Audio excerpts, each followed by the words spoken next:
All right, what's up, everybody? Welcome to the latest episode of the Bitcoin Magazine Happy Hour.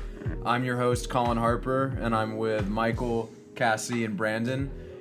New addition this week, we've got the Bit Piggy right here, the Bit Piggy swear jar. So anytime anyone curses or... It was here last week, baby. Oh, was it here last week? Okay, Yeah. well, I wasn't here last week because I was in Europe, so I didn't know that. All right, missed you. so... Did you miss me? Yeah, we Oh, missed thanks, you. babe. But yeah, so we got the Bit Piggy swear jar again. So anytime anyone drops a curse word during the show, we're gonna donate 100 sats to it. And once we get to a certain amount of money, we're gonna donate it to some charity. I mean, I would like to maybe give it to BTC Venezuela, but that's just me. If you're the Sats guy, though, you have to donate 10,000 each time. So yeah, Sats guy, unfortunately not on the show with us today. He's off camera. But all right, guys, let's pop them open. Let's get started. I need a beer opener. Yeah, can you hook me bottle up? opener, for favor? hear this? There you go. Ooh, crisp. What are we sipping on today, y'all? You struggling? I got this Black Abbey Rose Cassie? over here. Oh, Created, boy. not party made. foul. Yeah, I just got back from Belgium, so I'm gonna sip on this, see how it compares to the actual Belgian beers. Cheers, Colin. Cheers, bud. Cassie, I Brandon. see what you Oh, mean. yeah. Over the table, Yeah, cheers. it's a pretty Cheers. shitty. Clink. bottle Boom. opener. All right, fam. All right, so we've got 3 topics this week. In this order, we are going to go over the updated academic study from Texas University that says that not only was a Bitcoin manipulated in 2017, but it was a single whale behind all of the manipulation. Hold on. So, So It was me, guys.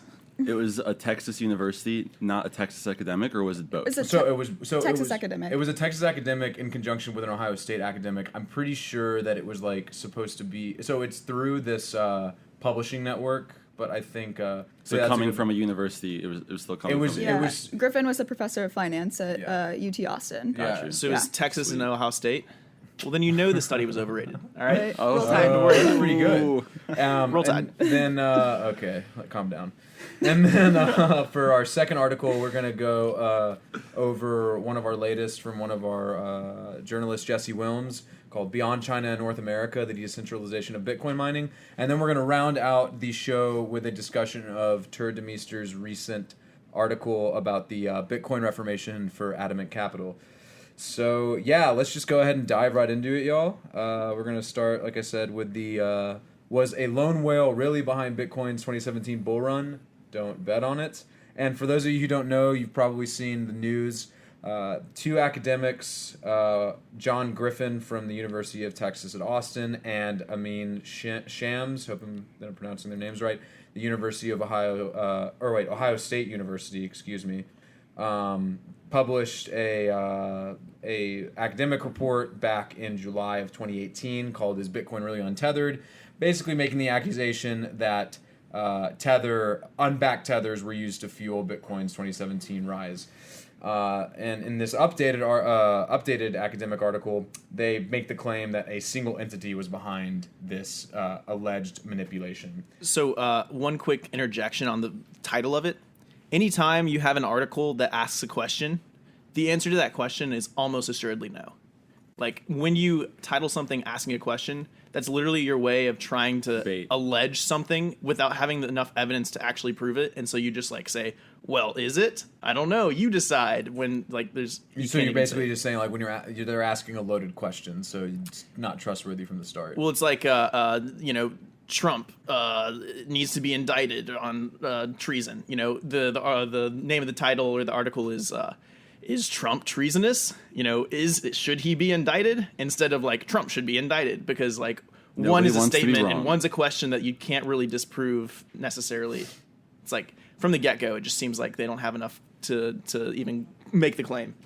Well, yeah, and like it's basically what they say, and this is, I'm not going to get into the nitty gritty of everything the article says. I'm not going to really go over its entire methodology because it's very long. It's like 119 pages.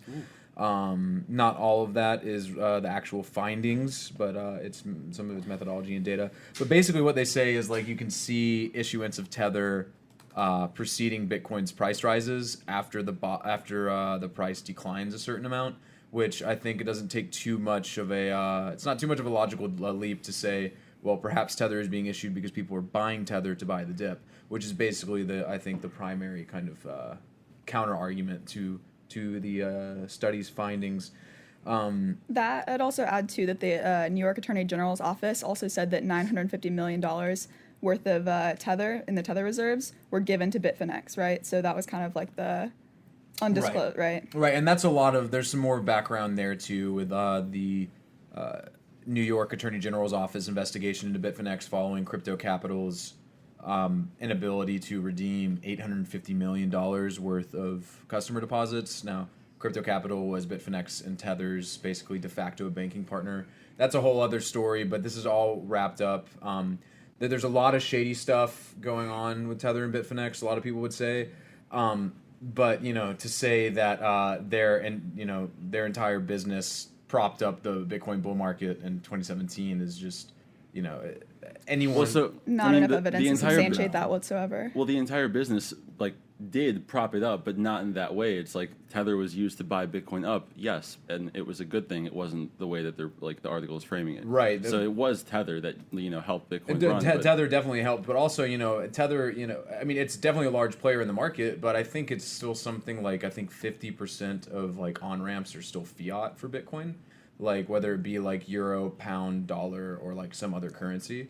Interesting. But that's any given trading day, right? I ran the numbers a while back, and it was anywhere from 50 to 40%. Yeah. Here's my question: is if it was one dude manipulating the market this whole time, then why did it take 2 weeks to set up a Coinbase account? Because there were so many people setting up Coinbase accounts, right? Yeah, it's right. It was only one person, except for this entire swath of millions of people trying to buy Bitcoin in this one short period. Yeah. I think his name is Alistair Milne. Or Milne, I don't know how to pronounce his last name, but that was one of his arguments. Is Coinbase at the peak of the bull run was adding 100,000 people a day. That's crazy. And then Maddie Greenspan, who's an analyst at eToro, also said that during 2017 they were seeing an absurd number of signups on the daily. So until they hired Halleck. until they halted new user registration because all the exchanges did that. I think because they had to because they were at capacity. Yeah, they just couldn't keep up. It was crazy. But no, yeah, it was one person. It was one person the whole time. Yeah. I totally believe that. I mean, come on, guys. But what's funny though is that it's not. I'm not countering this, but it's not those Coinbase people are the ones that use Tether to buy it. So it's kind of we're arguing something that isn't even part of that driving factor. This is the retail side that was just along for the ride, but it's a parallel example of how unrealistic that seems, though. And also just if you look at their methodology, they used on-chain data obviously to corroborate their findings. Well, not to corroborate, but to basically drive their findings.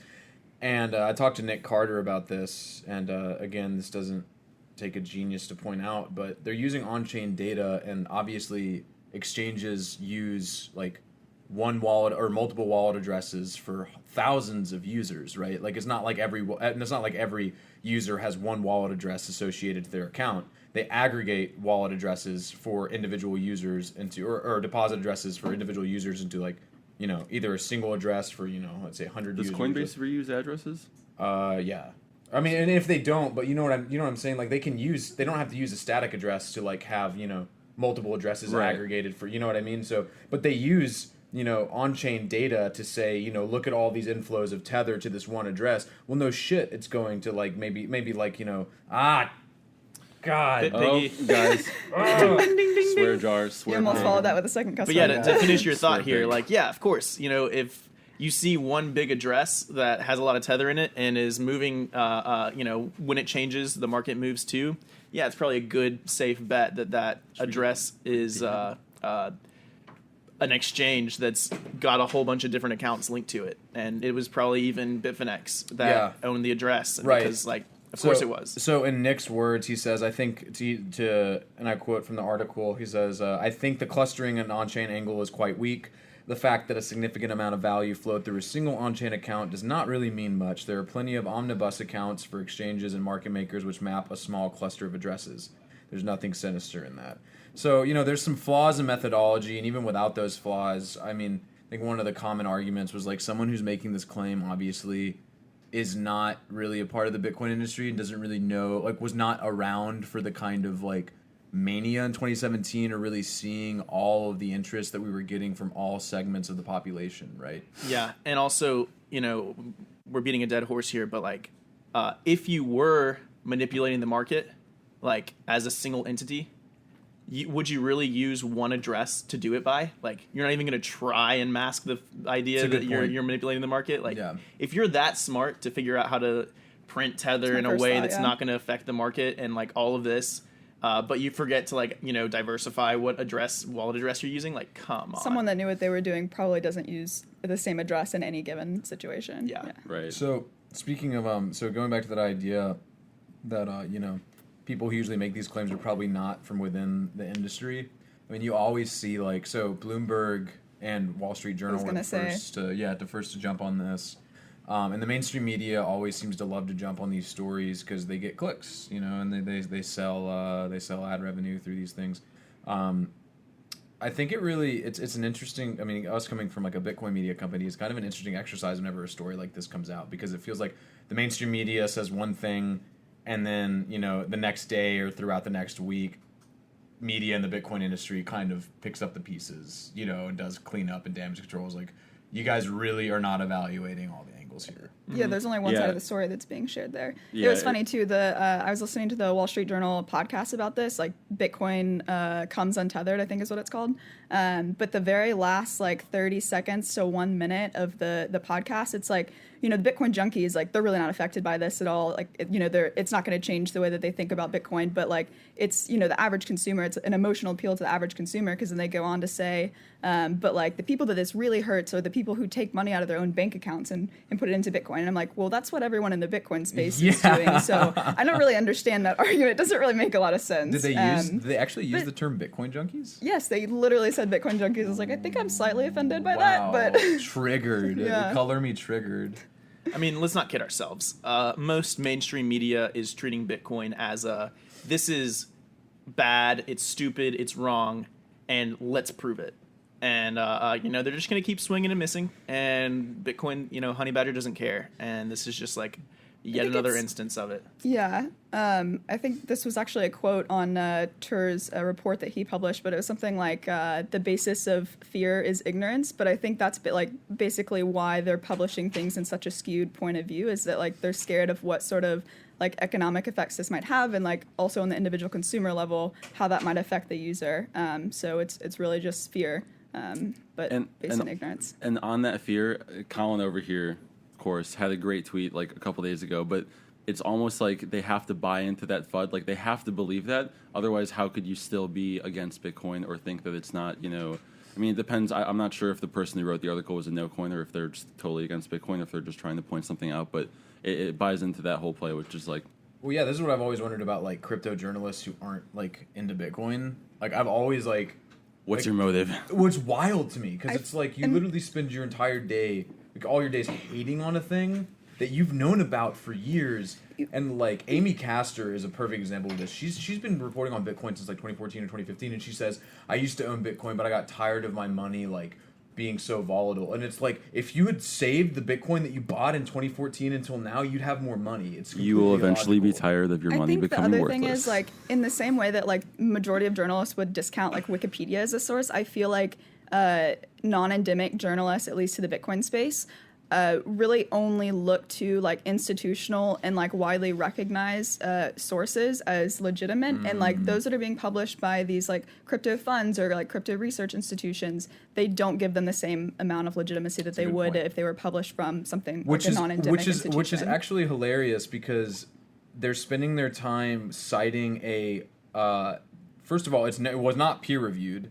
I mean, certainly, like, they had some people go over the study, but, like, in terms of, like, scientific peer review, like the hard sciences go over, this paper was not peer-reviewed under that academic rigor, and was also published in a network called the Social Scientists, Social Sciences, let me see, where is it?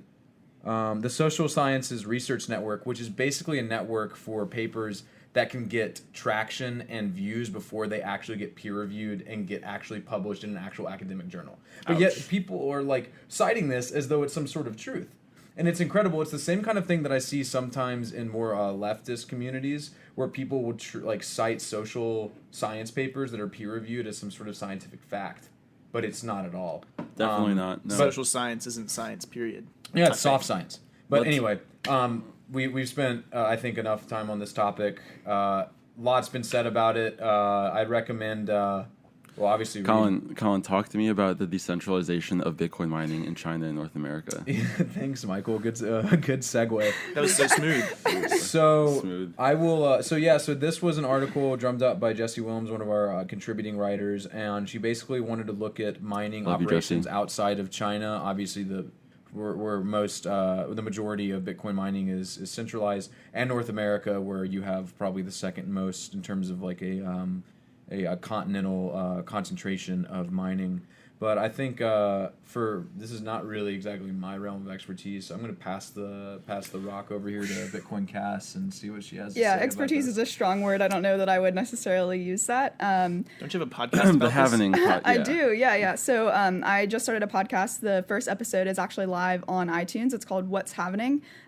So one of the first interviewees put that I it in have the on my description, show in the link. is Eyal Avramovich. He's the CEO at Mindbest. But he actually has operations that are in Central Asia rather than in China, although he did look pretty heavily at building his facilities out in China, but it just didn't really make sense from his viewpoint for a number of different reasons. But no, it's really interesting. I think when you talk about decentralization and mining, there are a couple different areas of decentralization. The first being on the manufacturing level, and then the second being on like the physical location of these mining facilities, right? So we have seen a trend of like some of the manufacturing operations moving outside. You have WhatsMiner who's exploring Thailand just because of the tariff impact there, and then you have Bitmain who's moved their operations to Malaysia, I think. So that's the first level, but then you also look Bitmain's at not in China at all anymore? no, their manufacturing operation has been moved manufacturing. to Malaysia. Does Malaysia have like a chip foundry there, or like a reason why they would move the manufacturing there? I think just cheap cost of labor. But other than that, I think it was more of to get around the tariff laws, import laws in the States. Gotcha. Because that was having a huge impact on. So this is like a kind of from the whole trade war then? Mm-hmm. Interesting. Hey, we see a trade war thing in Yeah. Bitcoin. What do you know? What do you know? Yeah, that's so cool. It's trickling over to that. Yeah, we're like a legit industry. Who'd When you thought? said Central Asia too, is that like Stan countries? Stan or- countries, Cool. Kazakhstan, Kyrgyzstan, Uzbekistan, Tajikistan. Is there good energy sources there at scale? I think Compared it's to, more like- that there's cheap energy sources there. So like in China at large, I mean, it really depends on the season, right? Because so much of the power that's produced there is seasonal. So you have these hydro dams that only operate like half of the year. So we're just coming to an end for the Sichuan rainy season. So then a lot of these mining operations that are located in that area are actually going to be moved elsewhere, or they'll just go offline since the cost of power is going to go up. But like in the rainy season, you can see the cost of power as low as like 2.5 cents per kilowatt hour. So that's pretty low. Some of the pretty cheap. lowest in the world. That's actually ridiculous that for half the year, because it's half the year the electricity costs for basically the entire nation or country are like way higher because of the seasonal changes. That's Yeah. so ridiculous. Yeah, it's a super strange space. I mean, I think China gets a lot of slack for emissions, right? Like you hear about going to like Shanghai, really any major city in China, and like everyone is wearing masks. There's like horrible pollution, but the reality is that like China is leading the world in like renewables, like in renewable generation and in like adding additional capacity. Well, yeah, but that's I wrote an article about this a while back. Like the reason why they're leading the world there is because they're building dams all the way up their rivers, and no one actually lives out there that's Well, like using that power. So no, they're just 100%. electricity. yeah, they're just putting it online and saying, look how much renewable energy we're making, and like they don't actually use it. That's why the miners are moving there. I've looked for like hours on trying to find like utilization rates of the dams, and you really like it's very difficult to find anything. I mean, I would assume that there at least 50% goes unutilized because that's usually the case at most hydro plants, and like. But not anymore? That's or- something that like if it didn't make sense for them to do because it is so capital intensive to create hydropower, it's like a 10-year project till you see an ROI, and like I don't think the Chinese government would allocate the resources in that way if it wasn't going to at some point in the future make sense for them. Well, I think it came from some long time ago, like while we were trying to move towards, greener energy, we put like a every country has to do 20% or X amount of like renewable energy. Yeah, but they didn't have to sign that agreement if they didn't want to. China, Like they I think it was a chose to. WTO I find it a thing, so, little like, in order to be far-fetched World that- Trade Organization. I find they it a had to little sign far-fetched that China would spend billions of dollars building hydro dams for cheaper energy and just be like, yeah, we're not going to. Well, that's the other. I mean, You also they don't get to built- really choose where rivers are. Like they just are where they are, right? So like even in the States, like if we wanted to have more hydropower, if it were in an unpopulated area where transmission costs would be and like efficiencies would be super low to transmit that energy across the entirety of the United States, we probably wouldn't build a dam there. But like the Sichuan region, there are millions of people that live there. I mean, like you said, in Chengdu alone, how many people are there? I think we had to fact check that a little Well, it bit. depends on if you 7, look 8 at the million? metropolitan area versus All the right, actual city. We're not going to get into this again, but But so yeah, I mean, kind of to the point of the article, right? Like, it's a good thing if mining is moving out of China. Yes. Like, the more centralized it is, the more of a central point of failure it is, right? Well, the other thing too, so I want to reference an article that you wrote a while ago about how energy companies should be clamoring for Bitcoin energy markets, right? For Bitcoin mining energy markets. Governments should be clamoring to subsidize Bitcoin mining operations on their own soil. Totally. Because Why? why? I mean, because if you're talking from a strategic standpoint from the United States. If Bitcoin ends up becoming, even if it's not a world reserve currency, but let's say even if it captures, the market cap that gold enjoys, are you going to want a burgeoning world superpower in China to control more than 50% of Bitcoin mining? From a geopolitical standpoint, absolutely not. You're going to want to have some of that at home as industry and GDP in your home country. I completely agree with that, but I think right now countries are far more concerned with like the internal implications of Bitcoin mining on their country than they are like at the global like macroscopic level. So I think they're more looking at like how many jobs are going to be created if like there's a mining operation here. Like how is it going to help other industries like in terms of like using maybe like flared gas at oil rigs. Like Canada is doing this. Like they have certain criteria by which they like judge those like companies that are wanting to come in and build these operations. And also, they're talking about Steve Barber's upstream data. Yeah, he's got a few in Texas too. I think that's a really cool use case. For those of you who don't know,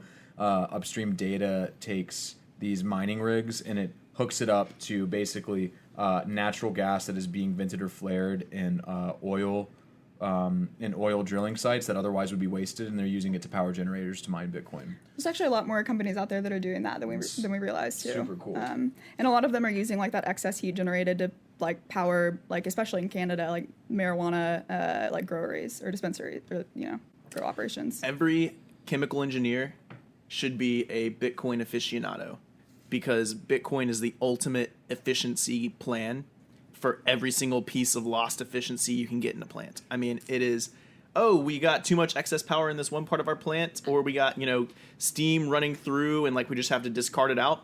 Let's run it through one more turbine and mine some Bitcoin. Like, let's recoup some of this lost, power. So, shout out to all my chemical engineers out there, but you should love Bitcoin just like I do. Yeah, If you second that. can't tell, he majored in chemical engineering, in case that wasn't obvious. At the University of Alabama, Roll Tide. Not Roll Tide. Uses his degree on a daily basis here at BTC. Cradley. And his spirit for Alabama football, of course. Roll Tide. All right. Yeah, so Going away from Alabama, is there any final thoughts on distributing Bitcoin mining? Anything that we haven't really hit on? I don't know, maybe like just a couple parting thoughts. I was bullish that Bitmain now has an operation in Texas. I'm very intrigued by it, and I feel like I don't know enough about it, nor is there like enough information out there about it. But I mean, moving from China for them to the States, I think that's a big deal. Yeah, but imagine though that Bitmain just becomes the primary player on U.S. soil, that it just is a Chinese mining conglomerate. That's definitely Are not they a good still thing, but I IPOing also think in that like the US? that opens people's eyes to other geographic areas outside of China, and I think that is like the major benefit that we'll see from that from the mining industry. Yeah, at I large. guess I'm just like I'm hesitant. I don't know. I would like to see Bitmain's kind of I don't know. I would just like to see their dominance in mining kind of shrink or contract rather than expand.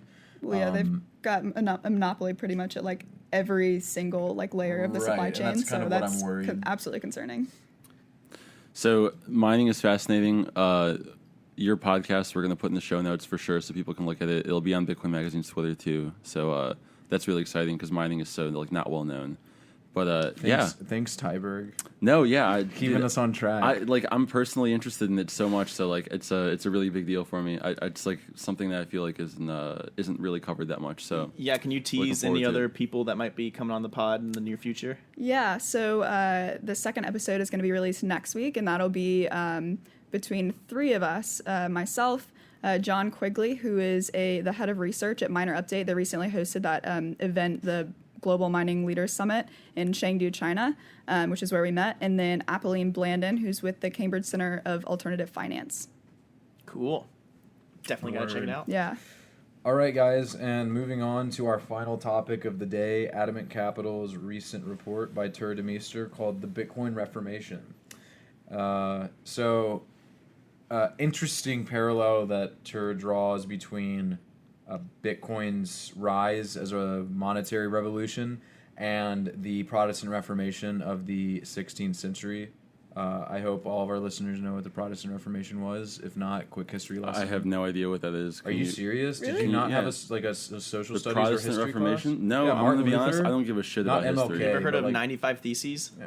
I mean, Martin Luther, I he clearly went- don't We'll know. cut you some So- slack because you're Jewish, but Yeah, I mean, okay. that's Let's do fair. it. So basically, Martin Luther But actually, I might be Brandon's eating my, Jewish, and he I might be clearly eating my knows words this, here. so- It was in Frankfurt, Germany, right? Yeah. Like it was in Frankfurt. Yeah. Okay, so he basically went to a cathedral in Frankfurt, and he took what he called the 95 Theses, which was basically his like a testament. yeah, kind of like sort of. It was basically saying like here are like It was 95 things that the Catholic Church was doing wrong. Yes, Right? and basically saying in a modern age back then, there's no reason for the Catholic Church to have basically a monopoly over information. And so, like, important context, like when you went to Mass back then, the Mass was actually in Latin. So it wasn't so that was what we call the Vulgate. It wasn't in the common vernacular of the people. So if you were going to a German service, it would be in Latin, and you're a fucking German peasant. You're a German peasant, so you don't actually know Latin. Like, you barely, like, you can't even read. Got you. So, like, you can't understand what's being said. And then also, they were selling indulgences, which were basically just these relics. Free tickets to like, heaven. Right. Yeah, which were, like, Well, not like, free, oh, but it's like, let's say, like, your daughter died and you want to ease her time in purgatory. Oh. Then, a priest comes by and is like, look at these are the bones of Jesus, and they were pig bones. And it says, if you pray to these and touch these and give me, 5 pence or something, then your daughter will have a few months fewer time in purgatory. It sounds like shilling a shitcoin to me. I was gonna say, it Buy sounds my a bit coin. scammy. These are the perks. if you could drop your mic right there, that'd be feel like- amazing. No, I feel like shitcoin is fuck, like a I'm gonna legitimized word, Yeah, and sure. that no, Piggy. That's for a good cause. That's Shit- okay, but shitcoin is I'll do actually it in for a the good cause. Merriam-Webster But also, dictionary, that is so- an actual word, so I feel It like was in the congressional in Congress, dialect. yeah. My quick addition to this conversation too is, if we want to really tell the story of Bitcoin, what caused the Protestant Reformation to succeed? It wasn't really nailing the 95 Theses to the wall of the church in Frankfurt. It was the printing press that allowed those critiques to be distributed widely. Right. It's not. And that's what Tuur talks about in this report, and he basically says, obviously the analogy here is that the internet and modern computing is the printing press of the 21st century. Yeah, but one step further though, and this is something that DB, our CEO, and I have talked about a lot, is it's not a coincidence that the printing press and the double entry accounting system were created almost within the same lifetime, right? You basically allowed the dissemination of information in like an entirely new and efficient way. And then almost right afterwards, you also allowed the checking of that information. The double entry accounting system basically allowed you to verify some of this information for the first time ever. And that's what opened up global trade. All this happened like almost within a lifetime, right? Like a crazy amount of turnaround. And so in the same way, internet has allowed this dissemination of information globally instantly. And within 20 years of that coming out, we have Bitcoin, this way of basically transacting globally instantly at the same time without needing trusted third parties. So speaking of dissemination of information, I would like to disseminate the information that some of us would need a beer. Beer man, anyone can help us Need a out beer. really quick? good. I need one. I probably don't need one, But he wants one anyway, you're so gonna get if you can one. get 3 beer man, that would be clutch. Very clutch. Cassie? Give me. I'm good. Either give me one of these or give me a Corona. Maybe take a seat. You know. Nah. No, fine. Shout out to Beerman Graham. teaser He's for our, episode 3. Graham comes. He on does the the Bitcoin Magazine podcast, and he's he's a beer also man. our like camera and sound guy. He's for actually just quality. the beer man. He actually has nothing else All right. to do here. Back besides on give us beer. topic. Back on topic. So, Tuur, it's a 19-page long report. About 16 pages of it is actual content, and the rest of it is like kind of like the appendix with important dates and timelines for the Protestant Reformation. But we're gonna I want to boil down Tuur's like some of his like the tenets of his argument here really quickly. In the second section, or really the first section of it, the first section is he's talking about his method and why he wanted to write it. But the second section that really gets into the meat of the article, he says there are 4 preconditions of a reformation. The one is the rent-seeking monopolistic service provider. In this analogy, or in this comparison, the Catholic Church for the Reformation. For Bitcoin, it's the international monetary and financial system. Number 2 is technological revolution, catalyst for change, what Brandon was just talking about, things like the printing press, a double-entry bookkeeping. He also talks about the hourglass and scientific research back in the 16th century. For our context in the 20th and 21st century, it's telecommunications, commoditization of computation and data storage, open source software, cryptography, and social media. 3 is the new economic class, people with something to fight for.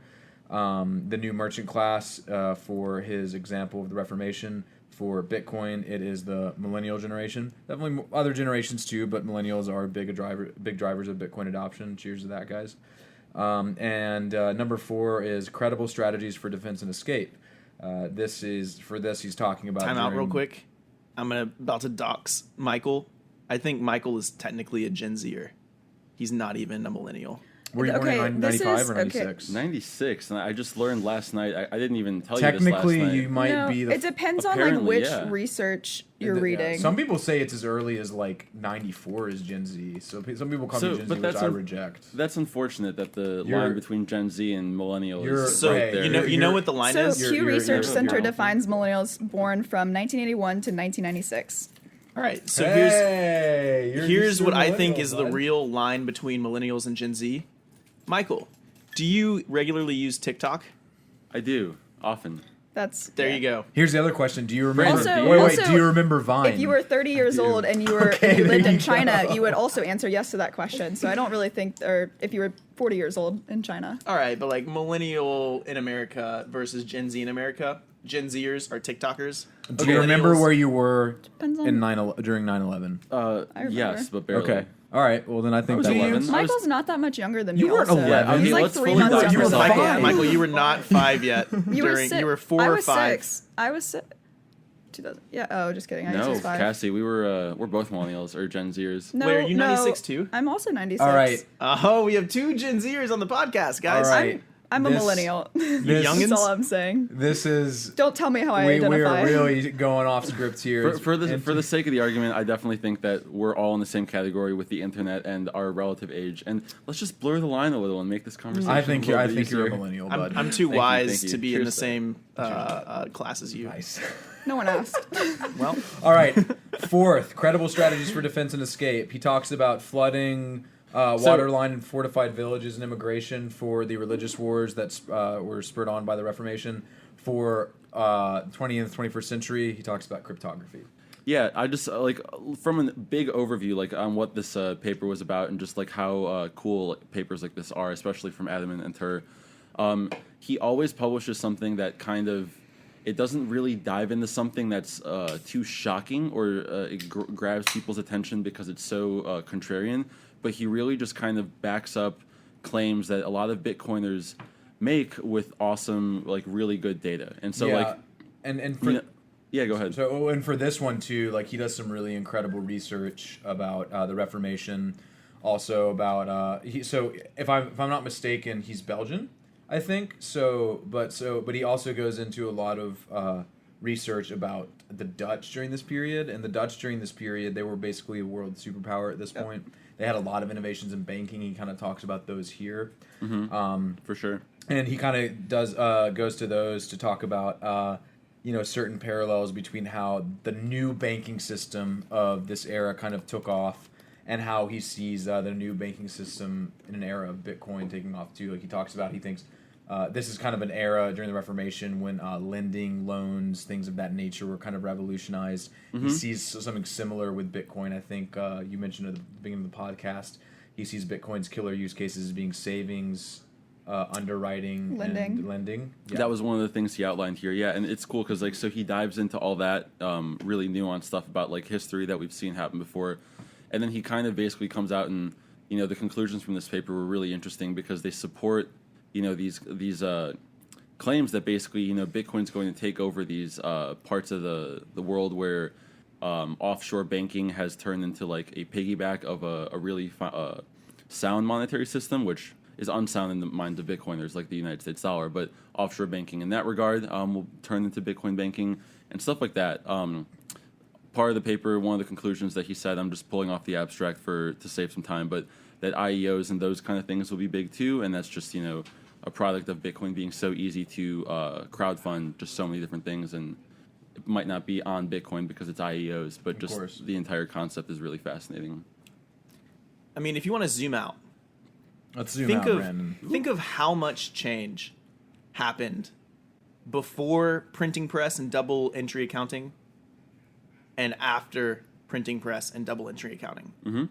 I mean, before you had kings, feudal society, like most people were serfs or peasants. You had a few rulers that enjoyed food day to day, and everyone else was just barely making it. Afterwards, you had global exploration. You had cities forming. You had the Enlightenment era. You had the Renaissance even before that.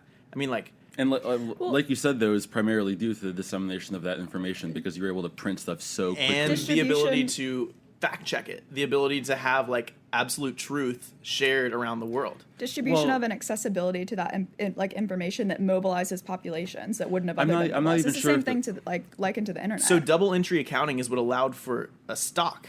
You had the first stock companies come out of shipping and like exploration companies, like basically going out saying, hey, I'm going to go sail to XYZ place. You want to invest in me and I'll give you some of the profits. You can't do that without double entry accounting. Yeah, so, but hold on. That I want to opened take the a door step back, to like though. global exploration. Just the fact checking part, though. I don't know if that's along with necessarily true. other advancements in like navigation, optics, all that and kind of stuff. Yeah, sure. I'm not sure if like the fact checking part was even a big part of it whatsoever because I'm sure today it's a big part because now we have this dissemination of information, such a long phrase, but that plus the fact checking ability because we have the internet for sure. But back then, I don't know if that was a big part of it. It was more the fact that someone who had a thought could print something at thousands of whatever. It was the way that it double entry the accounting way... allowed for like me to trade with Asia. Like so much global trade was able to be done by double entry accounting. I think the important takeaway here is double entry accounting allowed for a revolution in how finance worked. Yeah, and what Tyberg is saying too. You guys are saying two different things. Yeah, like the printing press revolutionized how we learn and how knowledge is disseminated. Yeah, I think my interpretation of fact checking is a little wrong. Yeah, no, for sure, and that's part of Tuur's thesis too. Another thing I want to hit on too that I think is really fascinating. That because I think a lot of the analogies are pretty sound. He talks about even going back to like the idea of mantras. Like this idea that during the Reformation, you had things like sola fide, which translates to faith alone, and sola scriptura, which is by scripture alone. The idea that salvation is not something that the Catholic Church gives you, but is in the hands of the actual practitioner of the religion. And we have the same thing with, not your keys, not your coins, and even like virus and numerous, strength and numbers. I think that's fascinating, but it goes back to this idea that, I think everyone here would agree with this. Like, Bitcoin's a dogma. Like, it's okay it's a cult. But like, sure, a lot of people use that as like a derisive thing and say, cult is a pejorative word, no doubt. But when you really think about it, I think one of the things that Tuur really is hitting on here is that revolutions are not born from timid people. They're born from people with conviction. They're born from people who have a real stake in things and are willing to fight for something. And I think that's something that's pretty beautiful about this idea of Bitcoin as Reformation. Like, a lot of Bitcoiners really do see what they're doing on a higher level. This is a religious fight for us. It's especially in an era where I'm speaking for myself here, but religion doesn't carry the same weight as it might used to have. Sure. But, I mean, here's the thing, right? Like, I still want to tap into this, like, zooming out. Printing press, double entry accounting, literally allowed the formation of, going from kings and serfs to countries. Like, countries united by a similar language, because that's kind of like can you where explain how, like, just a little bit? Yeah, because all of a sudden, you had the ability to disseminate information in a language, right? Like, there were limitations. You didn't have automatic translation. To everyone who is, like, your similar person, right? And so, like, you can kind of just start drawing circles around or lines around people who spoke the same language, like, maybe had the same ethnic background, and could start to unite around, like, forming economies with each other. It also came with the Magna Carta. It also came with all these other things. It came with the democratization of violence, the musket. All these kind of things all happened at the same time, right? Not the same time, but relatively the same time. All of these things are happening today. And, like, Bitcoin's kind of that final piece that hasn't really, is just now starting to come to fruition, where you can start thinking about us as forming the global economy, like, of the interconnected. Everyone can buy Bitcoin. Everyone is part of the Bitcoin economy. And, like, I can't even fathom what that could unlock in terms of creating this next financial system. Sure. It's not countries. It's the world united under the same financial system that is Bitcoin, that all you need is a node to confirm that this is a legitimate transaction that happened. You don't need to check and see if the gold is real or, if it's laced with, nickel or whatever. Like, there is so much trust minimization that happens with Bitcoin that this is the thing that, like, brings us to an unfathomable, like, civilization. I mean, it's what allows probably even for us to go live amongst the stars. If you want to I get don't think Bitcoin advances space exploration. I think Bitcoin fixes this fallacy. It's definitely a tool for communication between, like, two different mediums that are far away from each other, because it has nothing to do with any, like, native kind of data. It's something that is universal. It's just simple math and numbers. But tell me how Bitcoin fixes the problem of, number one, getting to Mars, number two, surviving gamma radiation. It doesn't whatsoever. Mars. It's something that enhances it. So that's what I mean. It's like when we go to Mars, are you gonna send U.S. dollars over the internet or over radio? Arguing No. it's a piece of the puzzle. Yeah, it's just a tool that it'll help. It'll only help. how else would you create an economy on Mars?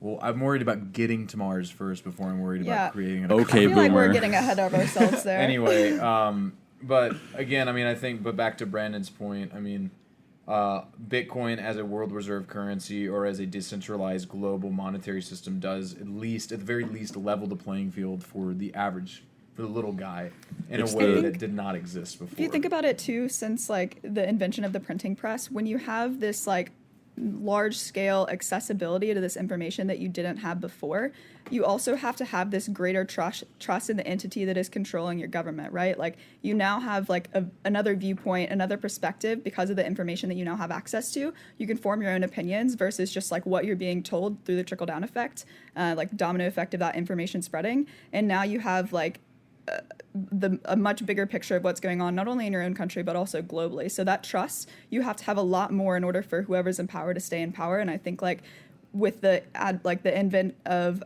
like, even planes where we can go from, like, one continent to another, and even, like, the internet, you see, like, there's so much information that globally we have access to now that, like, that trust that we have to have in the, whatever, like, governmental authority we have in our own countries is massive. Right, And the financial system at large, it too. also, going to the internet, though, it also kind of, like, in a way, like, so it minimizes some trust, but it also aggravates it elsewhere, because now you have to, I mean, obviously you can fact check on the internet, but look at the advent of fake news, and look at the advent fake news and also of, like, censorship and... Yeah. Unite everyone under the same economic system and watch the violence amongst countries just diminish. Hopefully, Hash until they rate start wars. until they start until they start invading each other to, like, destroy mining farms and things like that. Well, Well, that I mean, wouldn't be- why would you want to destroy yeah. mining farms? Because you're making your currency more susceptible to attack. Yeah, it would be economically. Or you're not- giving yourself the ability to have control more hash rate than Yeah. another You can't entity. go to Mars you guys are playing- until you see yourself Why as part are of you Earth. going back to Mars? Like what's why I don't what is it with Bitcoiners in Mars? Not in Because- your lifetime. Because it's, Will it's there the, be a the civilization on logical Mars, so- progression of Say life. so. It's to go to Mars? conquer the world and then live amongst the stars. I'd prefer our little rock here where I can actually breathe Like- air. like, this For is- now, at I least. mean, this is clearly just a byproduct of like Bitcoin having so many freaking crazy possibilities besides just being able to send it to someone permissionlessly. And like, this is just what it is. I mean, Hot like, take: Bitcoin doesn't fix everything. And on that, I think we'll wrap up this podcast. let's do it. Thanks for listening, everybody. You can find me, Colin Harper, on Twitter at As I Lay Hodling, and you can find the rest of these guys. I'm also on Twitter. It's just my last name. What's your last name, Yeah, bro? come on. Hyberg. Also on Twitter at BitcoinCast. And at Brandon_D_Green. I'll see you on the moon. You mean All right. Mars? Thanks for listening, Cheers. guys. Cheers, fam. Tune in next Cheers. week for the next episode. Stay Cheers, woke. y'all. Cheers. Roll Tide. No. No. No, Roll Tide.